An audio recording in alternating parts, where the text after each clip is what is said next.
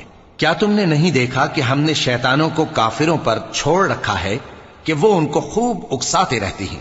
تو تم ان پر عذاب کے لیے جلدی نہ کرو کہ ہم تو ان کے لیے دن شمار کر رہے ہیں، جس روز ہم پرہیزگاروں کو رحمان کے سامنے بطور مہمان جمع کریں گے اور گناہگاروں کو دوزخ کی طرف پیاسے ہانک لے جائیں گے، تو لوگ کسی کی سفارش کا اختیار نہ رکھیں گے مگر جس نے رحمان سے اقرار لے لیا ہو۔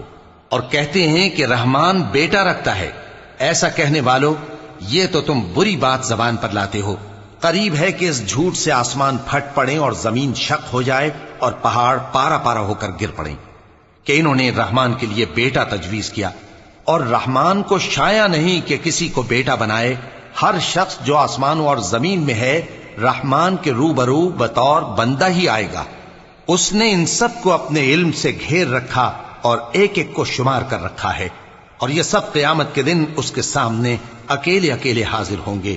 اور جو لوگ ایمان لائے اور عمل نیک کیے، رحمان ان کی محبت مخلوقات کے دل میں پیدا کر دے گا۔ اے پیغمبر صلی اللہ علیہ وآلہ وسلم، ہم نے یہ قرآن تمہاری زبان میں آسان بنا کر نازل کیا ہے تاکہ تم اس سے پرہیزگاروں کو خوشخبری پہنچا دو اور جھگڑالوؤں کو ڈر سنا دو۔ اور ہم نے ان سے پہلے بہت سے گروہوں کو ہلاک کر دیا ہے۔ بھلا تم ان میں سے کسی کو دیکھتے ہو یا کہیں ان کی بھنک سنتے ہو؟